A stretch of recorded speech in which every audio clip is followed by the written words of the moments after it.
Steve, welcome to the show. Great to have you here. My pleasure, Brad. I'm looking forward to our conversation.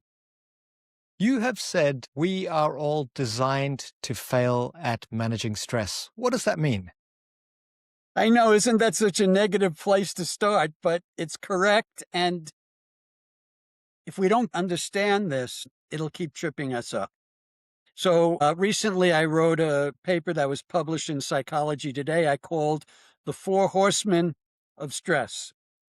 And there are four ways that we are designed to be out of balance. So, you know, our nervous system has two branches, one that activates to stress, sympathetic arousal. It prepares us to perform at our best. And then the parasympathetic recovery branch that gives us the opportunity to restore all the resources used up during the stress. And these two components need to be in balance. So when I made the comment, it's because we have many factors that drive us in the direction of imbalance. The first one is very simple. It's a biological mismatch. We still have the stress response, the survival response of our hunter-gatherer ancestors. So, you know, through the evolutionary process, our biology takes a long time to make changes, right? And so while we still have the stress mechanism of 10, 20,000 years ago, think about how our environment has changed in that time. Not only that, but the changes are coming faster and faster. So we're actually moving further and further and further away from what our biology is designed to do, which is to deal with a stress, a danger, a threat, and then have time to recover. I mean, think about your day like mine, and I go from one stressful situation to the next, but I don't have any stimuli in my environment that says to me, Steve, you can relax, it's safe. So further creating this imbalance. There's a developmental mismatch. We develop our stress response and how we deal with the environment and how we adapt to the environment based on our small little childhood environment, usually our primary caregivers. We are dependent on them and we adapt to their rules and the way that they see the world. And since it's our earliest learning, that's how our neural networks get set up. So we map the territory of our childhood environment and we go out into the big world, and there's a mismatch between our neural network and the world that we have to literally spend our lives adapting to. Now, here's an interesting one, the third mismatch. It's not quite a mismatch, but I want you to think about, and for your audience to think about, all of the successes you've had in your life. And I guarantee you that all or most have been associated with stress. You know, an important meeting, a deadline, giving a talk, giving a presentation, taking a test. All of the mechanisms of achieving success are usually associated with stress. So, you know, I was very fortunate in my early career to be mentored by one of the pioneers in neuroscience, Donald Hebb. And he's the one that said, neurons that fire together, wire together. So our brains have put stress and success together, not because stress leads to success, even though in many cases it does, but because of the juxtaposition. And so we're biased as a result to actually be looking for stress in our lives. And then the fourth one has to do with how many times our stress response is triggered during the day. And again, in terms of conditioning, every environment in which we have stress, anything in that environment, any stimulus in that environment can get paired with stress. And again, that conditioning process. So for example, if you have some stress at work, you may approach work from this place of cringing because of the danger there. So these structural factors set us up for an imbalance in our nervous system and difficulty recovering balance. The problem is that we function better physically, emotionally, and mentally when we're in this place of balance. And that's the goal of resilience. How do I stay in a place of balance? And when life throws me off balance, how can I quickly return to that place of balance? Makes a lot of sense. And part of that is ensuring that you do create those cues every day to relax and recover, because without that, we are, due to our nature, constantly seeking out stress, even if it's not there, potentially. Absolutely. And so that requires intention and presence. So we know that all of what I said is true. And then we know what you said is true, which is we need to maintain that balance. And so, yes, having the intention and setting up cues in our environment to remind us of this intention are all very important. It's like the old newspaper. You would read it to the back page, close it, put it down, and I don't think many people would reread it. Whereas now you've got infinite scrolling feeds, algorithms that will throw information at you. We have to be deliberate about how we are activating our ancient nervous system in this modern, upgraded world. Absolutely. And we need to be deliberate, intentional, and have the right goals. Which in this case is recognizing the centrality of this notion of balance for all levels of health. So, what would you then say for those listeners who are striving for high performance? What would you say is one of the most important factors impacting both health and performance? Right. So here's where many people get it wrong. Many people think it's a choice between high performance and high health, high performance and appropriately dealing with stress, as if dealing with stress means constraining, holding back, not giving everything. And that's a very important misconception. If we look at the human performance curve, we see that, yes, we do need a certain level of activation for performance to go up and be at its peak. But we also know that as you keep increasing that pressure, that stress, that performance then starts to fall off as well as health. So there's a stress sweet spot area where the level of stress produces the best performance. Now, if you train yourself to be more resilient, if you train yourself to be more capable of this notion of adaptability and balance that I'm talking about, an interesting thing happens. So I just kind of visualize this notion of this curve, right? The more resilient you are, so think about this curve, right?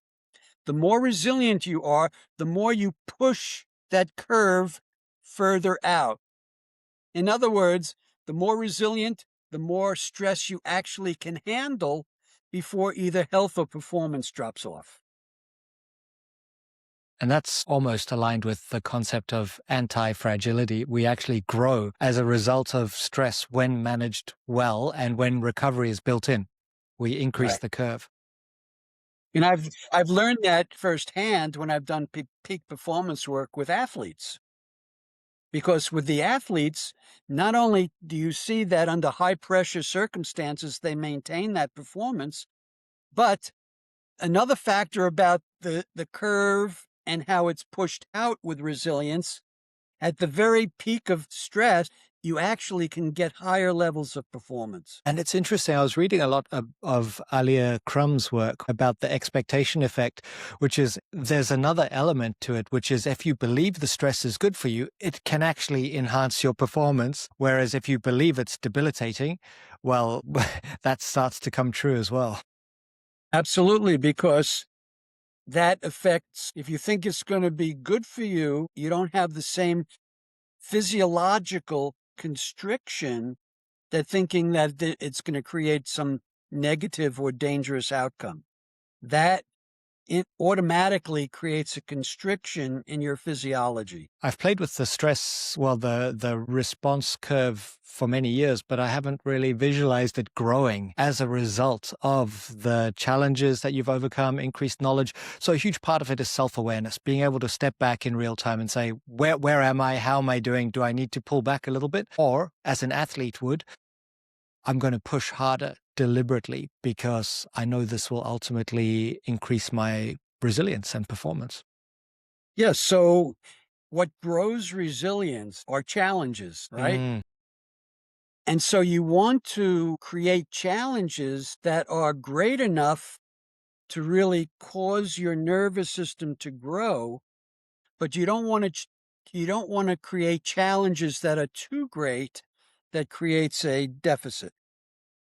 So the level of challenge is very important in terms of whether it creates growth or burnout. It's learning to ride that line, ride the edge. You created a concept that I'm interested in called primitive gestalt patterns. What are they? Well, I alluded to them in terms of the developmental mismatch. Okay. So we learn how to be in the world based on lessons of childhood.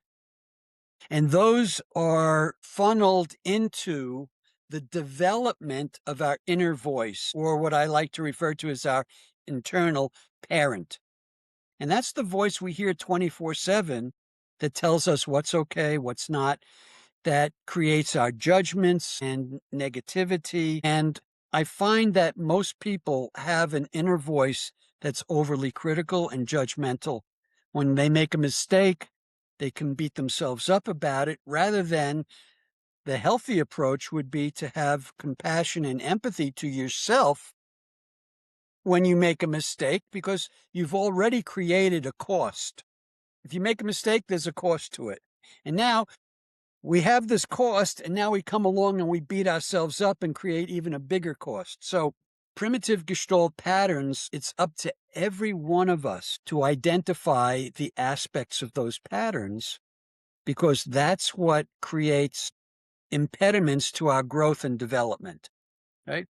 And we compare our existing internal voice, internal parent, how we talk to ourselves, with what I refer to as a healthy internal parent, internal voice. The healthy one comes from a place of love, compassion, acceptance, support, care, and joy.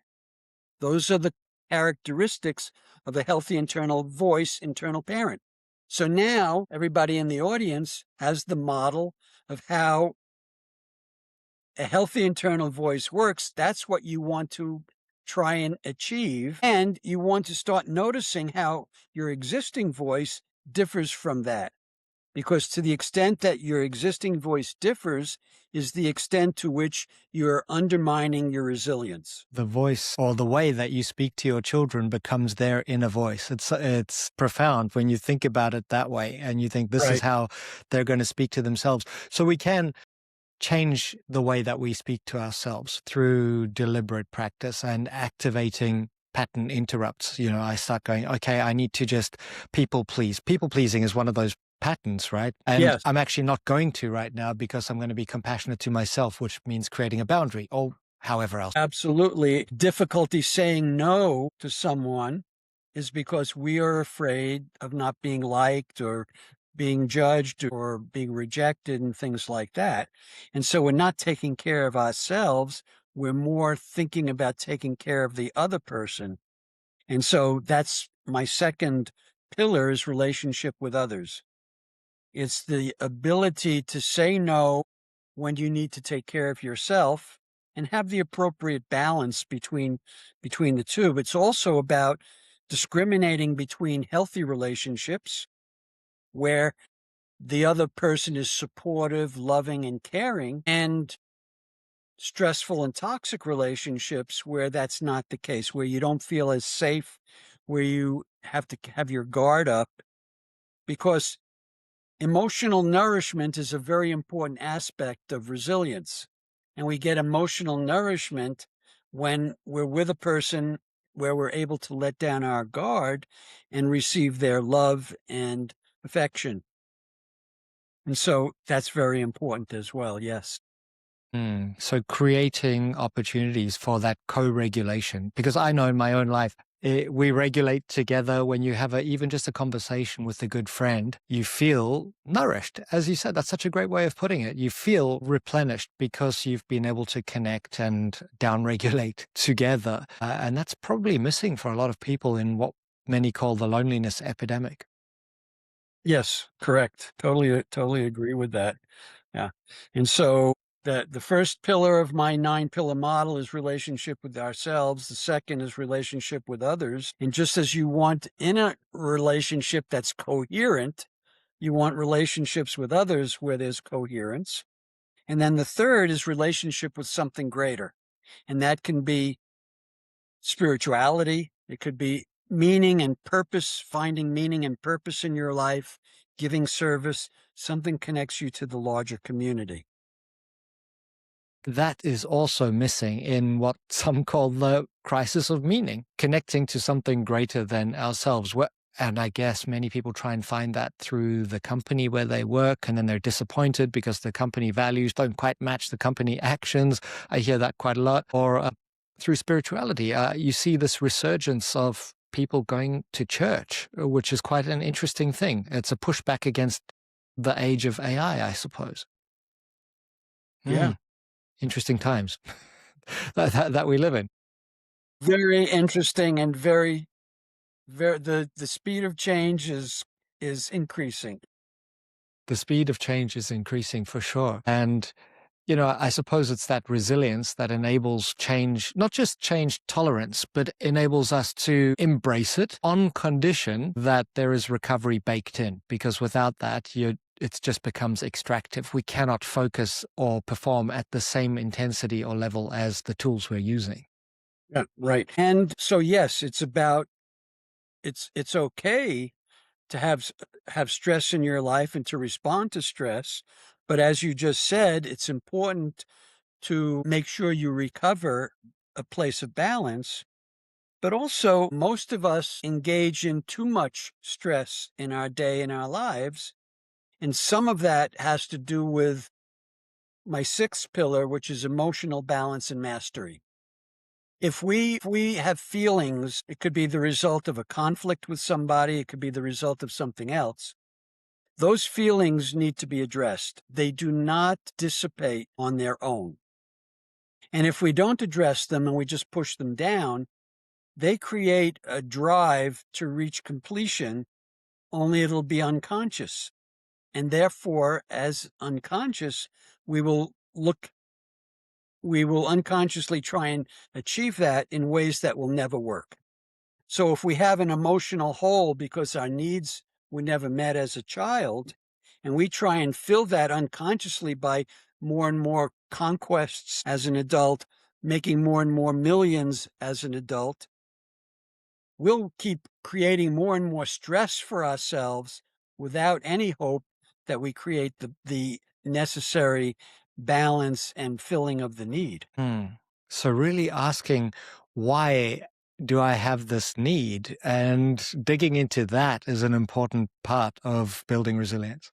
Absolutely. So inner work, there's no substitute for inner work. And where would people begin with inner work? Obviously, reading a book, such as your book, and we'll touch on the book in a minute. But there are many access points to begin that journey of inner work. I think there's so many avenues these days. My book is sort of the lowest threshold for engaging and learning and understanding what the issues are, as well as my book gives a pathway. There are all kinds of workshops, webinars now, information that addresses so many of these things. And then there's therapy and other programs like that. You have to be discerning because there are a lot of people, a lot of programs that are offering solutions where the person or people who have created those programs haven't done their own inner work. And you can't really speak from authority on this subject unless you've done your own inner work. That makes so much sense. That's when you get into not necessarily cults, but you get into the space of people creating content to monetize it without actually having tested or lived the experiences that they're selling. And that can be quite hollow, I suppose. What are some of the other pillars? So we've talked about the first three and number six. What are the 4, 5, 7, 8, 9? So again, the first three have to do with relationship. The next three have to do with organismic balance and mastery.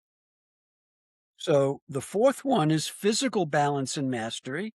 And we've touched on that. That's the balance in with the nervous system. So that's about being able to deeply relax. It's about restoring balance after a stress. It's about the ability to get a good and deep sleep every night.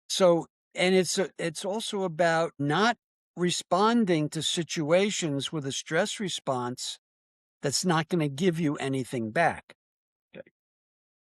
The fifth pillar is mental balance and mastery. And this is having a growth mindset versus a fixed mindset. So if I notice I'm lacking in a certain way, I don't go, well, I guess I can't do that. I go, okay, what do I need to learn to get better at this? It's having a positive mindset. So here we get back to primitive Gestalt patterns because a lot of people have a negative mindset. They're faced with a problem and they go to, oh, this is going to be difficult. That's already sending them down the negative pathway, as opposed to, let me embrace this challenge because it's going to instigate my own growth. So the fifth, mental balance and mastery, is if I'm going to bed and I have something I'm concerned about or worrying about, I can let it go. That's mental balance and mastery. In fact, worry is not part of mental balance and mastery. It's okay to plan when you think something might go wrong, but once you do the appropriate planning, any additional thought in that direction, I label as worry, and it's inefficient, ineffective. Once you come up with how you're going to deal with what may happen, you want to focus on positive expectation.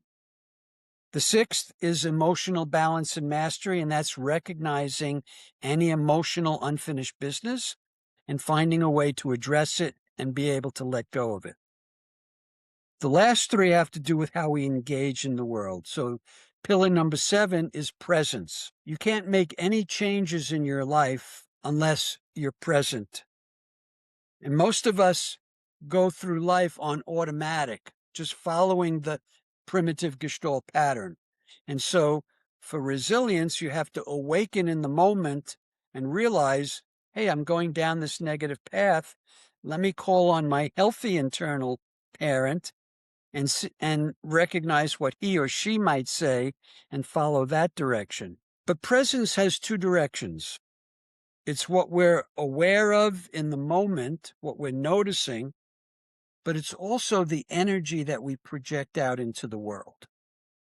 And that is very important. I want to project positive, loving energy out into the world.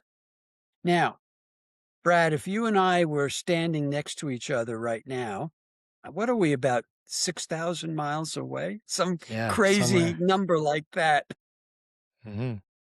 But if we were right next to each other and I put an electrode on your scalp and I monitored your brainwaves, your electroencephalogram, if we were standing close enough to each other, I would be able to pick up my heart rate pattern in your brainwaves. Amazing, huh? Amazing. Now, let's add another aspect to this. When I'm in a positive emotional state, like gratitude, appreciation, and we look at my heart rate pattern, my heart rate, it's called heart rate variability, and I breathe in a certain way, we would see what's referred to as coherence, in which the heart rate speeds up as we breathe in and slows down as we breathe out. But if I'm angry, upset, frustrated, we look at the heart rate pattern and we see it's chaotic. Now, let's go back to the other comment I made, which is that we can pick up, if we're close enough, we could pick up my heart rate pattern in your brain waves.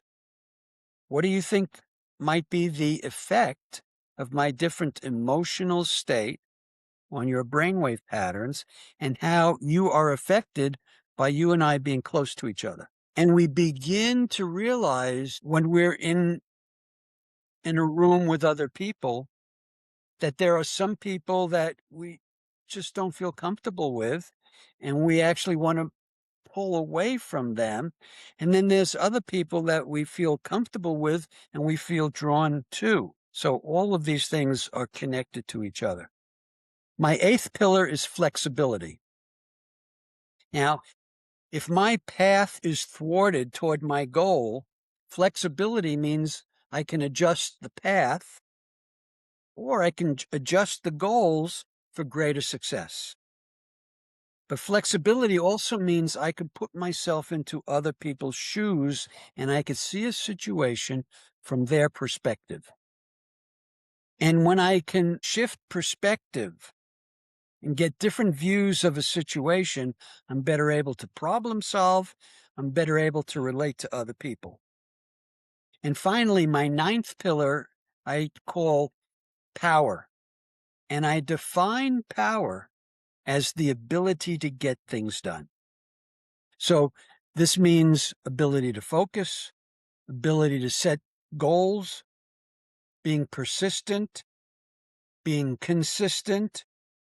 It also means having the courage to handle situations that I'm fearful about. So a lot of people think, I'm not doing this because it's too scary, I'm afraid, and they decide I have to wait until I'm not fearful, or I have to do things that I'm not fearful about. No, it doesn't work that way. It's not waiting until you don't have fear. It's raising your level of courage above that fear so you take action. When you have power, when you engage, when you get results, you grow your capacity. So think about a car going up a hill. When you give it a bigger engine, it makes going up the hill much easier. The same thing is true of us. We grow our capacity, stresses have less impact on us. So there's my model, my 9 pillars of resilience. I love it. You said something interesting about worry, which is, there's almost a time and a place for it. You don't want that creeping in the last hour before bed, or when you're lying in bed, or when you wake up at 3 a.m. It's almost a case of, is it compartmentalizing it and saying there's a time for that and I'll do that planning? And when it's not the time for that, I will rest and recover, because otherwise it just overflows into all aspects of life. I think we need to begin by realizing that none of these things are like going to the wall and flipping a switch. Well, I have that awareness. Okay, now it's not going to happen. Yeah. Yeah. Because we go back to the notion of these neural networks in our brain, and every bit of our learning is represented by circuits in the brain. And so it's a process. It's like, number one, I want to practice. I want to practice some form of relaxation so I get better and better at being able to relax. Okay, back to the balance of the two branches of the nervous system. I want to get better and better at, when I'm stressed, engaging the parasympathetic to return to baseline. So if we have difficulty sleeping, and we have difficulty sleeping because we get into bed and all of a sudden the thoughts flood in and the unfinished business flows in and our problem solving steps in. Okay, the first thing is to decide, I want to get a better night's sleep. And this is important because a lot of people have learned to value inappropriately bedtime problem solving. Yeah. They're in bed and they're problem solving, right? And they don't want to let go of that because they think that, "Oh, it's my best problem solving time." Well, you're not going to get a good night's sleep if you use your bed for doing that. So you first have to make the decision. Bedtime is for sleeping, and sleeping is important because I need to get a good night's sleep if I want to function at my best tomorrow? So it has to start off with that decision. Once you make that decision, armed with that decision, you get into bed and you're trying to go to sleep. You're doing your breathing and the thoughts come in, right? You have to awaken to the moment and say, oh, no, I've decided that bedtime is no longer a time to do thinking. And then you shift back to this breathing that you've been practicing that helps you relax. Okay. And 2 minutes later, another thought's there. Now, people will start getting discouraged. Oh, this isn't working, right? Well, I can't do this. No, it takes time, it takes practice. And in fact, every time you say no and you go back to your breathing, relaxing technique, you are literally rewiring your brain. In fact, if you keep getting distracted and don't bring yourself back, you're reinforcing the old pattern. But every time you come back, you're slowly establishing new patterns. That's how change occurs.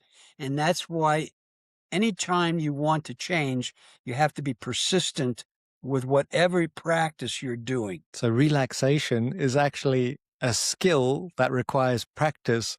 That's so interesting because people say, I tried meditating. After 2 minutes, it was so much torture that I deleted the app and I'll never do it again. No, that's just symptomatic of the fact that you haven't practiced it. Well, it's partly symptomatic of that you haven't practiced it, but it's symptomatic of something else.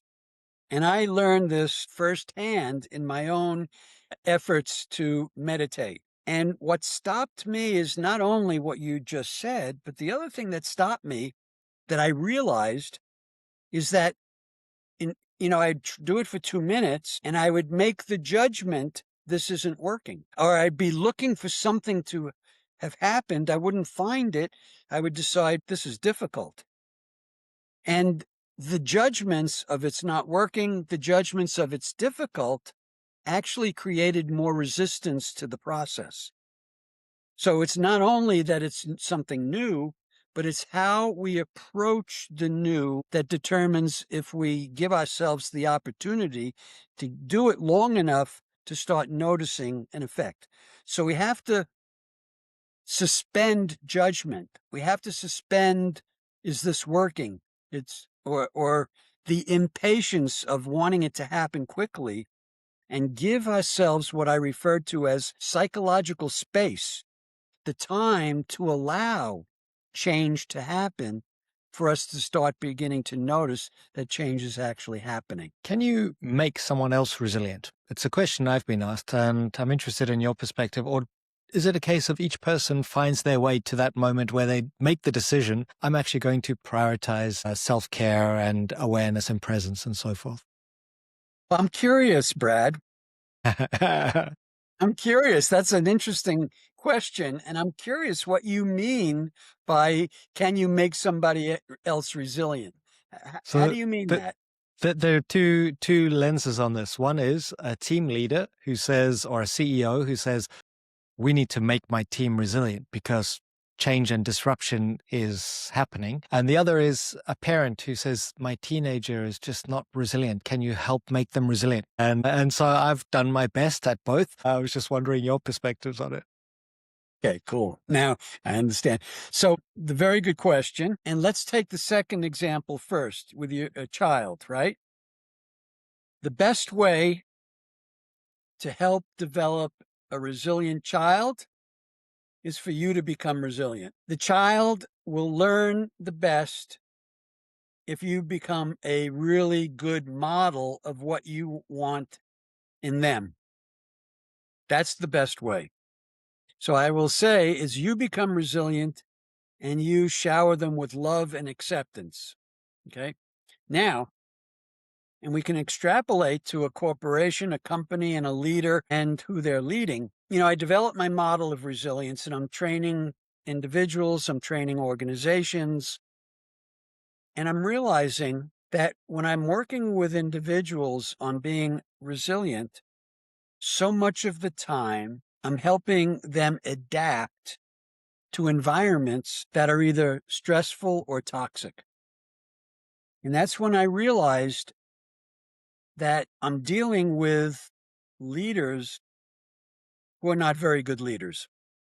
And that's when I started my own podcast, which is called Quantum Leadership.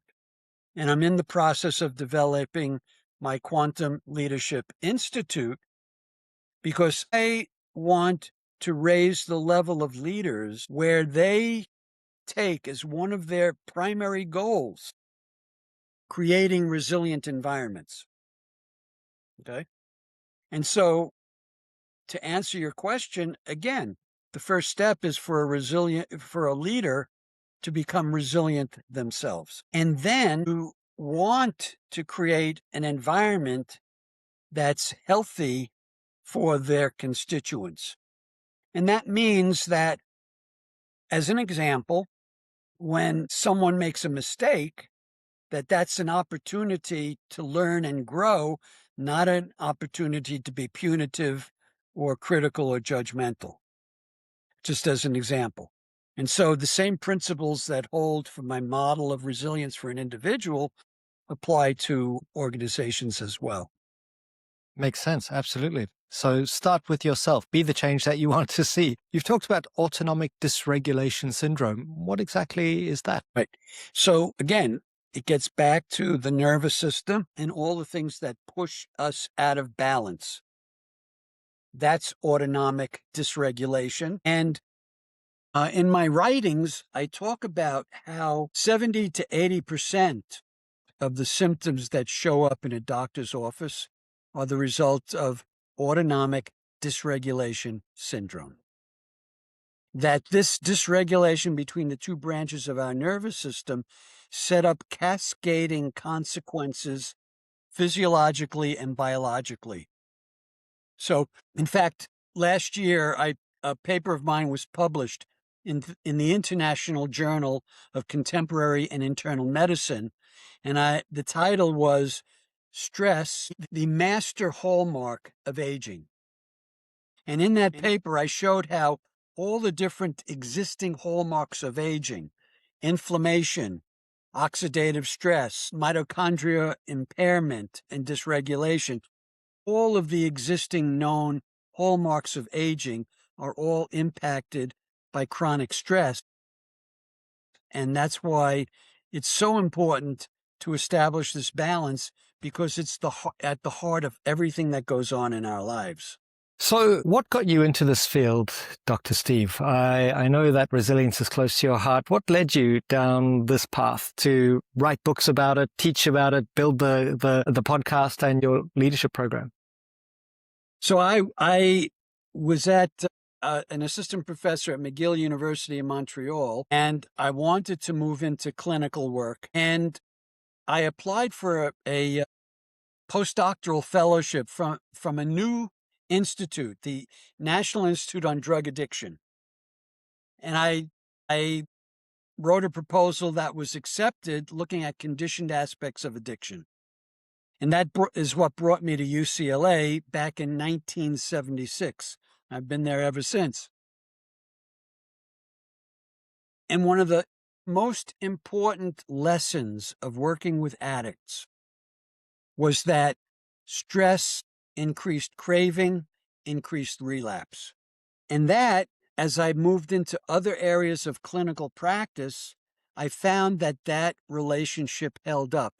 That everybody, when you raise the level of stress, you stretch the resources, their coping ability, and there's breakdown somewhere in their lives. It could be physiological with physical symptoms. It could be emotional with anxiety and depression. And it certainly is mental with impaired mental functioning. So it was that awareness of the central importance of stress that I began doing stress management programs. And it's through that I realized all the resistance that people have to dealing with stress that I talked about at the beginning of our conversation. And so that led me into developing the model of resilience as something fundamental to helping people function better. So that was the progression.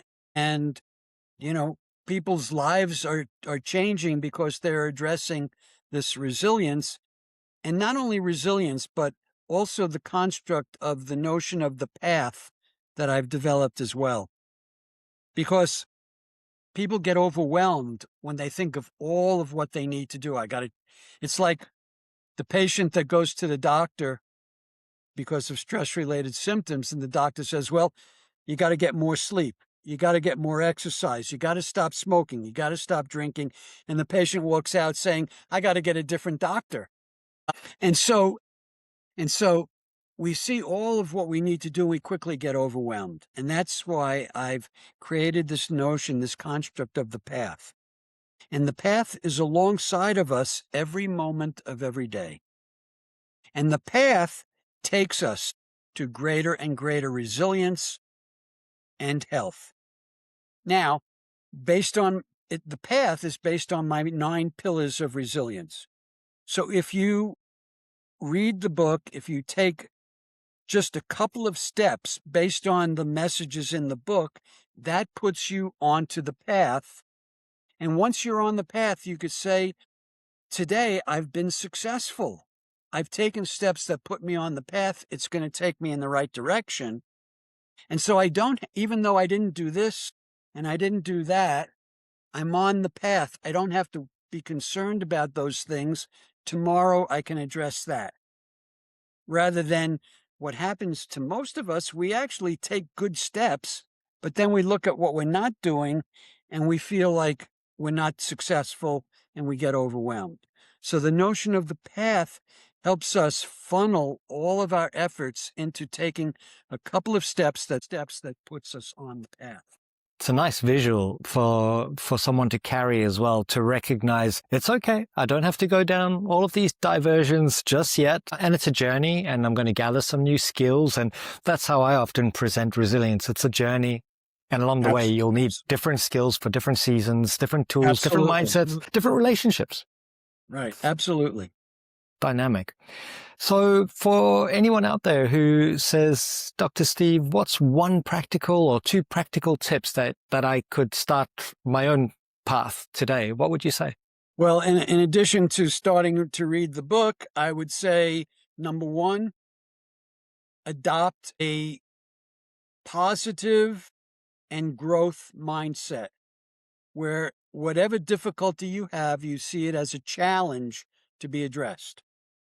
And positive mindset. The second is address your internal relationship. Start being aware of how you talk to yourself, whether you're being critical, judgmental, or loving and accepting. So those would be the first 2. The third is adopt some kind of 10-minute practice a day of training your nervous system to relax. And then the fourth, or be number 4, would be paying attention to unfinished emotional business. Those would be the first 4 steps to take, and that will take you a long way on the path. Certainly will. The fourth one is incredibly powerful. To be done with a coach or a therapist or ChatGPT or just introspection? Well, everybody has their own path. Okay? Everybody benefits differently from other people. A lot of people have been able to make major changes in their lives just following my book. But if that's not good enough, then you start looking for other ways of supporting yourself.